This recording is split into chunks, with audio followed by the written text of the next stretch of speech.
right, guys, welcome back to another episode of The American Entrepreneur, where we interview entrepreneurs all over the world, but as long as they're looking to build a team, build a business, maybe even develop their own business in the United States, we want to hear their story. What got them into entrepreneurship? Maybe some of the ups and downs they've gone through in their path through path to success. So hopefully you're going to get something from these videos to see that entrepreneurs, no matter what industry they're in, they have something to teach you. And the guest that we have today, his name is Rohan Sheth, and he's actually in Vancouver, and he's an entrepreneur. He has a lot to teach us, so I'd like to welcome Rohan Sheth. Thanks a lot for being on this, man. Thanks, Mike, for having me on here. Yeah, I came across your profile via Facebook, like I have with other entrepreneurs, and it seems like you're into a lot of different things. You've been through some things, so I want to hear your story, man. What got you into entrepreneurship? Because it seems that everybody who kind of fell into the path, it's sort of a roller coaster of events. So what got you into it? Absolutely. Well, me getting into entrepreneurship was kind of a little bit of a fluke. A lot of the times what I say is I just kind of fell into it by hook or through crook. I went to school to be a commercial airline pilot. As I was going through school to be a commercial airline pilot, I realized, flying was more of a passion, and it didn't serve a purpose for me.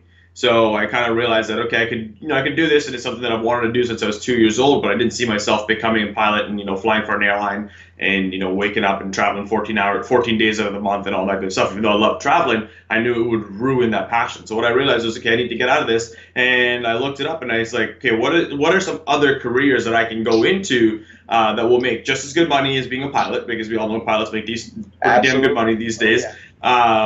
Just as good money as being a pilot, but also, have control over my life. And I searched it up, and there was the top three things. The first two I'm not going to mention on here because they were very inappropriate. The third one, to be honest, the first one was drug dealing. The second one was being a hooker. Literally. I'm not even kidding you. I don't even know what blog article I was reading, but it was hilarious. Well, the third thing caught my eye, and it was sales, right? So when I was like, okay, I got to get into sales. Okay, let's see it. And it's funny because, thinking back through high school days and everything else, I've always kind of been an entrepreneur, but not actually didn't even know what it meant. I was importing stuff from China back when I was like grade 9, grade 10 and selling it all through my schools, making really good money as for like a 14, 15-year-old, that you wouldn't even expect to be making. And it was just something that kind of happened.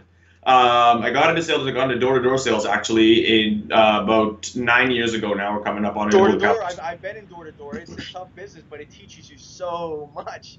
It definitely does. So I got into door-to-door sales, and I was like, you know what? If there's anything out there that's going to teach me more of a sales experience, is this.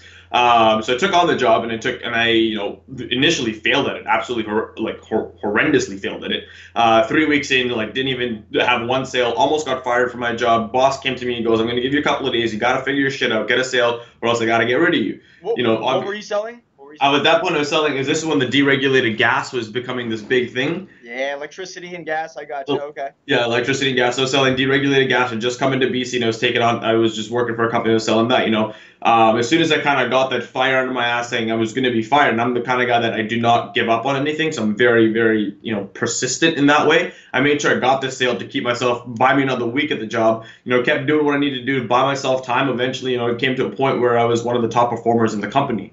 Canada-wide, yeah. That, had a decent tenure to itself, and then once I was done there, I was like, okay, there's got to be something bigger and better that I can expand my skill. Door-to-door, once you get to learn a skill of sales, of where you show up at someone's door and they're not expecting to be sold and you can sell them, that's a skill that, most people don't have in any sales business out there. Took that, and I went into a company where I was selling in-home. So I'd come into someone's house, and they were like, our call center would call them, set up an appointment. We were selling software for their kids to help them through school. So kind of like a Kumon or like a Sylvan Learning or something like that. We all have in North America, but it was in-home, and these guys weren't expecting to be sold. They were just more expecting to have like a presentation or consultation is what we called it back then. I've been in that too. It's beautiful. Yes, where you basically it's sort of a quote unquote warm lead, because it's not like you're just meeting them for the first time. But whenever you do talk to them, they don't expect to actually pull out their wallet and give you a credit card. Yes. Not at all. So we had 2.5 hours of a scheduled session to come in, do a consultation, evaluate the children, see how they were doing in school, and it was a legit presentation. There was a ton of value in it, but within that 2 hours, it was set up to sell a $6,500 product. Wow. sales, $6,500. Okay, so Six, if you were you 100% commission at this time? 100% commission. Every sales job I've ever done was 100% commission because if I took out one sales job for about 3 months, I remember, that had a salary base to it, and I never ever actually took it seriously because I was always banking on the money that I knew was going to come into the bank every 2 weeks. Oh yeah, so you kind of go easy then, right? It's just You just float. there's no Right? motivation, right? I've been in that situation where if you are 100% commission, you're hungrier, and I believe you push way harder than people who are not. Absolutely, you push way harder because you at the end of the day determine your paycheck and what you're going to make at the end of the month. Right.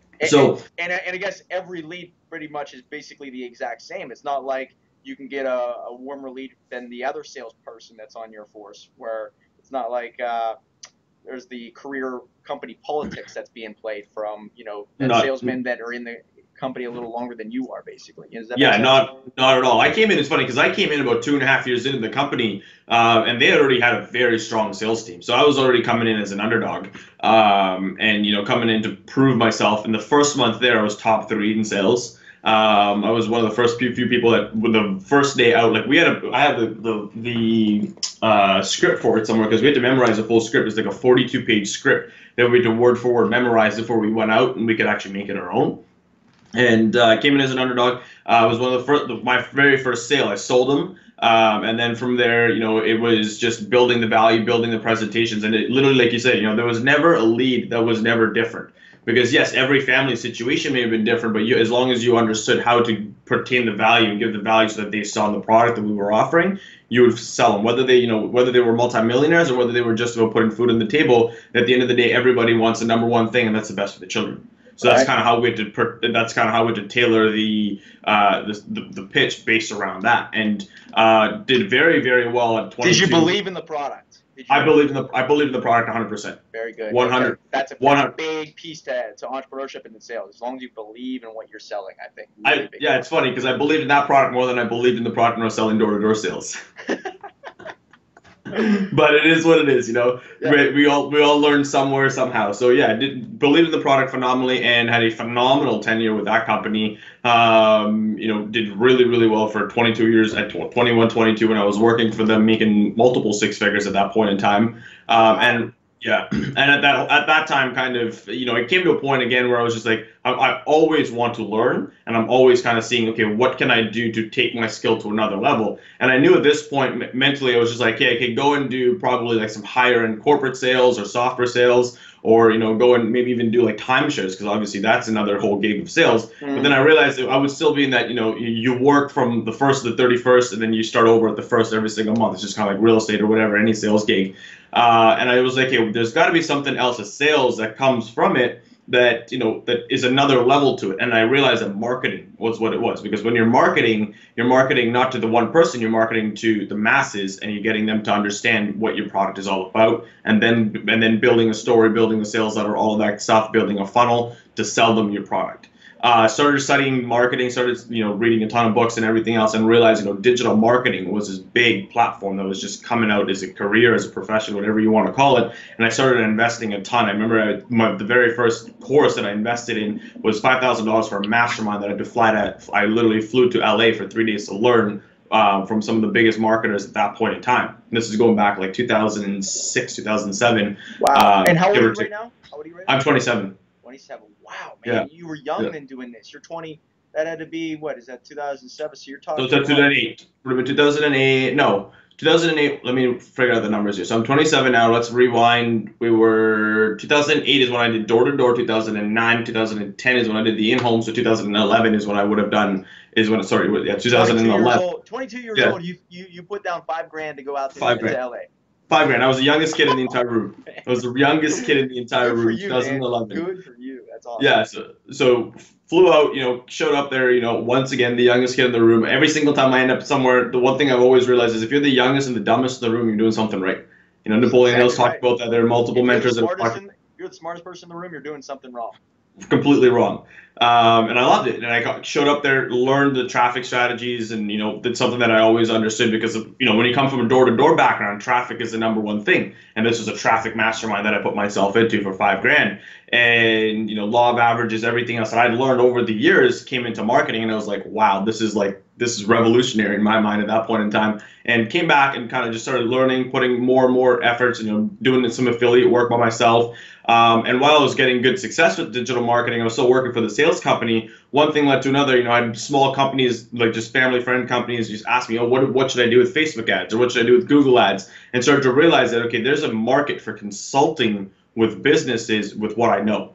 And then that's when I started my consulting company, and I've been doing that now, absolutely having phenomenal success with it, managing $500,000 a month in Facebook ads, a few $100,000 a month in Google ads, plus across other paid platforms. So currently today, what I do is I have a business partner of mine. The two of us run a marketing company that we specialize in traffic for medium and large size businesses, and we work with some of the biggest brands out there.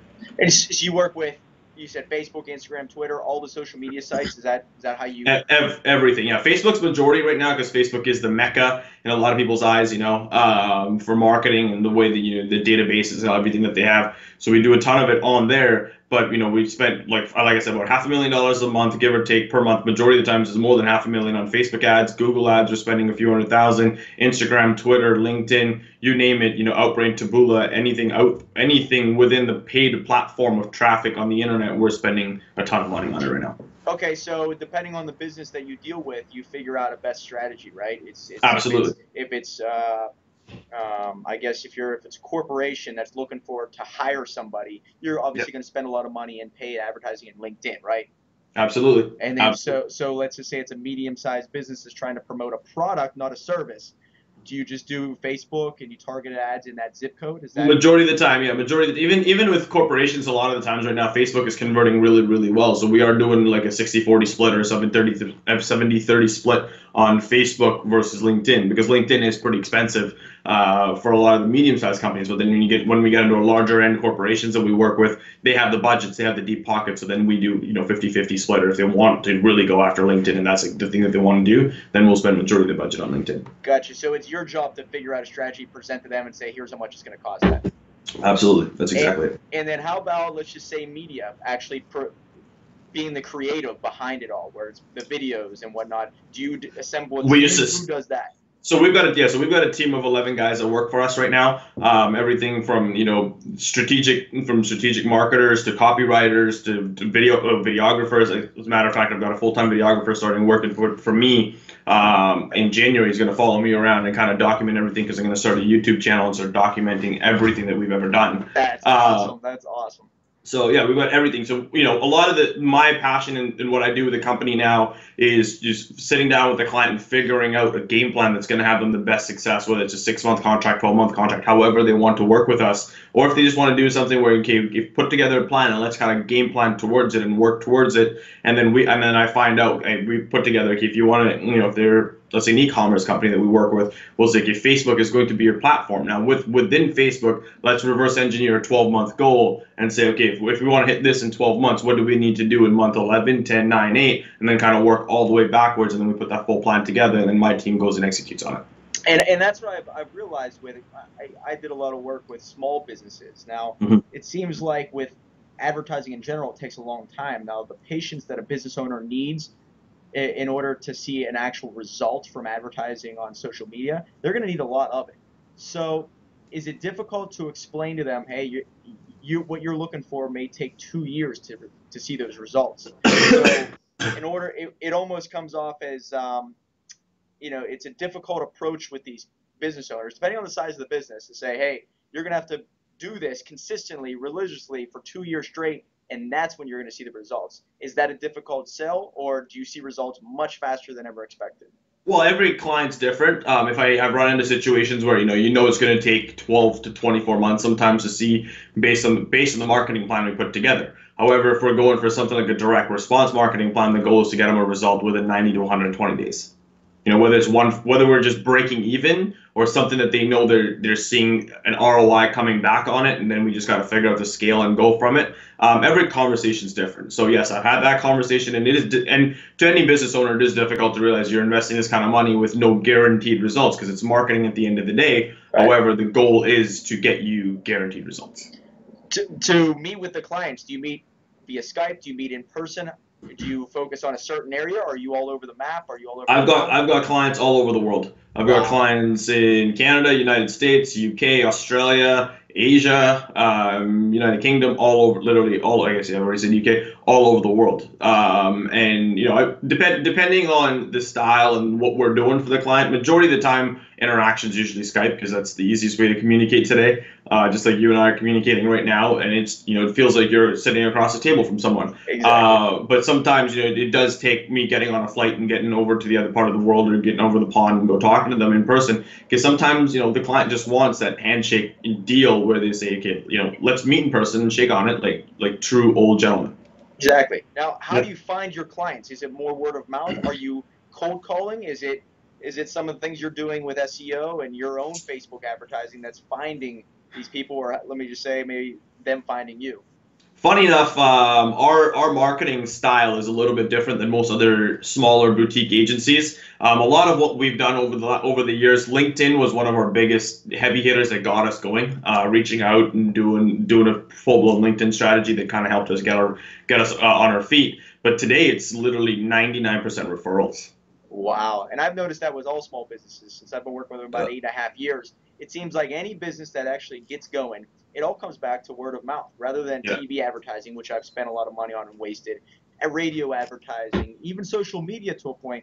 Word of mouth is really the biggest key to a small business and medium-sized business to grow, I think. So, Absolutely, and I do say 99% of our inbound business is referrals, but we are still actively marketing because we are actively testing everything else. So, we'll still get the odd client once a month or every other month from Facebook or LinkedIn, but just some of our heavy hitter clients that we do have and big names that I can't talk about due to NDAs, majority of the big ones that we work with that count for majority of the ad spend we manage for are referrals. okay, so the businesses that you're looking for as your clients or Mhm. individuals even, what's the criteria? Budget per month? Give me who's your exact target audience? Who is your customer? Now, my exact target audience is anyone that's doing over $250,000 a year in gross revenue. That's on a smaller scale. That's as low as we'll go. And then from there we can take because they're 250,000. They want to scale to 300, 400, 500, a million. We'll take them on. And then for some of the other bigger brands that we work with, they need to come in with a minimum $25,000 a month ad spend to work with us. So it's a little bit two different target audiences within that realm, but because some of the brands that come to us and ask us, if they come with a $5,000 or $10,000 a month budget, we know we can't work with them. However, if they come with a 25 or higher, then we know we can work with those brands. So the people who are watching these videos, they're either aspiring entrepreneurs or they're startup entrepreneurs. So what would you say to them as one of the more difficult things that you've overcome in your startup phases of your entrepreneurship, or even what would you say to them to tell them like to stay away from this or to do this? Give me a couple pieces of information that you picked up along the way. One of the biggest things that I would probably tell, and I do this with a lot of my coaching clients, is when we're starting up, we're always just hungry to take whatever deal comes into our plate. And I don't get me wrong, I did that. I took anything and everything that I could when I was first starting because I had to put food on the table. However, if you're gonna get into entrepreneurship and you're gonna be committed to it, you gotta come from a standpoint of confidence and conviction. If you're gonna take anything and everything that comes to your plate, you're gonna literally turn away the ideal client you'd want to work with. And the day I actually understood that was, stand for what I stand for. The clients that I work with will come to me, and that's literally was a transformational change in my entire company because I went from chasing business to business chasing me. Wow. Okay. So, and I agree with that because, people always think of, okay, well, I can make that first $500 or $1,000, but you're handcuffing yourself to this bloodline that technically is going to actually hurt you in the long run. You're going to be doing something for a lot less money, or you're going to be providing a service that's not even worth that $500 or $1,000. So you're not going to be doing a great job at it. No, and if you're taking something on the lower end, you got to think of the mindset of the client too. And don't get me wrong, I have a ton of respect for smaller level clients because we all come from that space. However, the smaller level clients is better off learning how to do it themselves so they understand what to do when it comes to, it's just the reverse psychology of the E-Myth. Michael Gerber talks about it. Initially, you're working in your business, but the goal is to work on your business. And if you come in and you say, okay, give me $500 a month to handle it, you may have just taken the last $500 that business needed to put the lights on for the next month. And if you did not get the success that you claimed you could get them just because you wanted that $500, now you could have not only screwed your business, but you could have screwed theirs as well.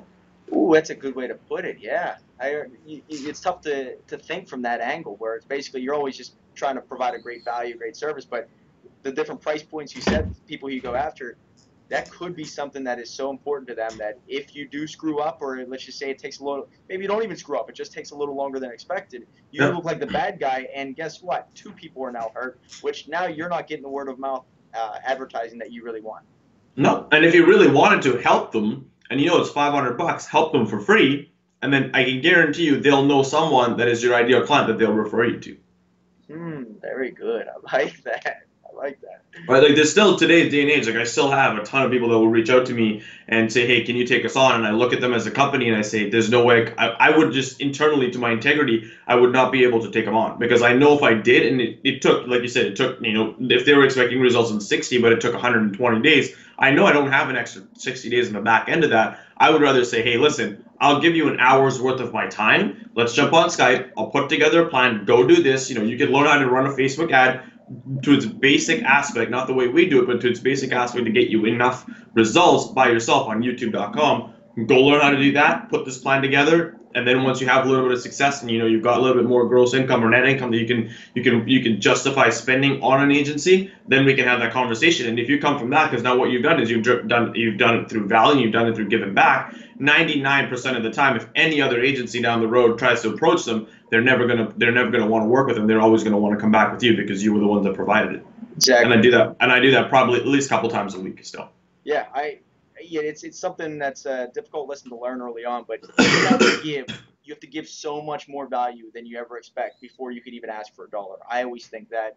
I learned that the hard way. You go out to a meeting as a startup business, they never heard of you, the product, the service, anything, the business, and you're expected to get paid that day. It doesn't happen. So You have to give a ton of value before you can even ask for that $1, and that's going to live on. So absolutely. And there comes a point where your credibility will stand for its value, and that's when clients will start paying you at the beginning before you even take them on. But it takes a while to build that credibility, build yourself to be looked at as like a value-driven proposition to that company. But you got to start by giving first, then it'll all come back to you. Yeah, I'm a big believer in credibility and positioning. Positioning is something you have to really focus on, where you want to position yourself in the market or in your group of friends or family or business owners that you're the go-to guy for this thing. You're the expert, maybe not even the expert, but the person that I'm going to ask for this advice. Absolutely. Are you a big reader? Do you read a lot of books? I read a ton. I'm the kind of guy I consume one audiobook a week. Yeah, we do a book club. We do a book a week. I consume one audiobook a week, and I'm usually my goal. I did pretty well. My goal this year was to physically read a book a week. Still getting pretty good at it, but there's some weeks, depending on the size of the book, I'll read a book, but usually I'll read about 2.5 books a month. What's the last book you read? The one I just finished was The One Thing, and the one right before that was the Ask Gary Vee book. Yes, nice. His newest one. Is that the newest one? Yeah. I gotta read that. That and obviously a Cardone. I'm a big fan of both of those guys. So. Oh, I've got every single Cardone book. I bought, Be Obsessed with Be Average right when it came out, and I powered through that as fast as I could. Is it worth it then? It's worth it. It's worth it. Also, I still gotta tell Grant, whenever I see him, 10X Rule and Sell or Be Sold are two of my favorite books he ever came out with. But no matter what, as long as you find one thing within each book that they change yourself or change your business, that's all that matters. Yeah, you got to check out a book I'm reading now. I'm falling in love with it. It's called The Winner's Brain. So The Winner's Brain. The Winner's Brain. Take a look at that. It's pretty incredible. So, all right. So here's another question for you. 5 years from now, Rohan Sheth will be doing what? 5 years from now, it's funny because I tell this to a lot of people. My goal is to be acquired by VaynerMedia. Really? Are you serious? Yeah. Okay. All right. That's my business partner and I. Yeah. So I'm a huge Gary Vaynerchuk. I've seen him speak 4 times. I'll be seeing him speak in Vancouver in March. And I will make sure that he knows it. Like his goal is to buy the New York Jets, Yeah. and my goal is to be acquired by VaynerMedia because I've seen him acquire a bunch of agencies over the last little bit, and I've kind of reverse engineered what he's done with those agencies. And now my business partner and I have a plan to get to our agency to that point, so that hey, if we do get acquired by VaynerMedia, great. But I know for a fact at some point Gary Vee will know that we're going to be a runner right against him. Right, that's awesome. Yeah, because one of the things I do motivational speeches and whatnot, and I talk to people. I always ask them, if you don't know who you are, write down your dream obituary. How do you want to be remembered? And 100%. it seems like what you just talked about there, reverse engineering. It just goes back to think of something and then work your way backwards exactly. And then if you're not doing that to lead to that end goal, then you got to change something. So figure out how you got to do that. And you're reverse engineering how to get acquired. So you're doing something right there, man. That's pretty much it. And then the end goal, that's just a 5-year end goal for us, is to get acquired at some point. And then, you never know where we end up in business at that point. Maybe, work in a partnership with him or something like that, but we'll see where life takes us. But that's the one goal, the one thing that even though I've just finished reading that book, and that's all they talk about is focus on the one thing. But that has always been the one thing that I've always wanted to work towards, and I've always had one big goal and chasing it. Now that we know that that's what we want, there's nothing else that can come in our way. Another question for you. The greatest part about being an entrepreneur is what? The greatest part about being an entrepreneur is the lessons you learn on a daily basis. Damn right, for sure, man. You can apply it to every part of your life. 100%. Relationships, anytime in the economy, you can understand what's good for you and what's not good for you. Relationships with your friends, family, anything. I believe you can take every lesson you learn in business and apply it to something else that day in some other part of your life, and without a doubt, it's going to be a good thing. Without a doubt. There's no other, like I say, when people ask me, how did you get into business, or did you go to get an MBA? Nope, I got the School of Hard Knocks, and that's all I needed. Yeah. I saw that on your Facebook, by the way, School of Hard Knocks. Yeah, School of Hard Knocks. I went to a real estate seminar one time, and this is when I was 22 years old, right before I bought my first rental property. And Nice. He's like, you're not going to take this class and there's 10 grand to this? I'm like, nah, I think I'll figure it out. He goes, you got to go through the School of Hard Knocks. I didn't really get it at first, but now I did because who was the course through? It was through Rich Dad Poor Dad, Kiyosaki. Kiyosaki Group. Okay, nice. Yeah, so it was a good group. I mean, they taught us a lot in those 3-day seminars, which were for free. But then you had to pay 10 grand to have or it was even more than that to have like the mentorship program. I guess you call it. Yeah, but it was good stuff. Yeah, we do a ton of work in the event space and the Kiyosaki Group. Robert Allen, actually, multiple streams of income. I'm not sure if you've ever heard of him. He's one of our really, really good clients that we work with. Wow, that's awesome, man. Yeah. Now, if anybody were to reach out to you, maybe either an aspiring entrepreneur or a business, how would they reach you? Facebook, Twitter, Instagram, website, how can they reach you? Instagram's going to be your best bet because that's my most active right now. So it's just Rohan_Sheth, or Snapchat. Same thing, Rohan_Sheth. And if you just find me on Facebook and friend me, I'll more than likely accept your friend request. That's awesome, man. Yeah. What you're telling me, man, is it was difficult to get you on because you're so busy, it seems like. So I'm so happy that we finally got it done even before the holidays. So thank you so much for doing this, man. And if it's okay, maybe early 2017 or sometime next year, we get together and do another interview, hear your progress.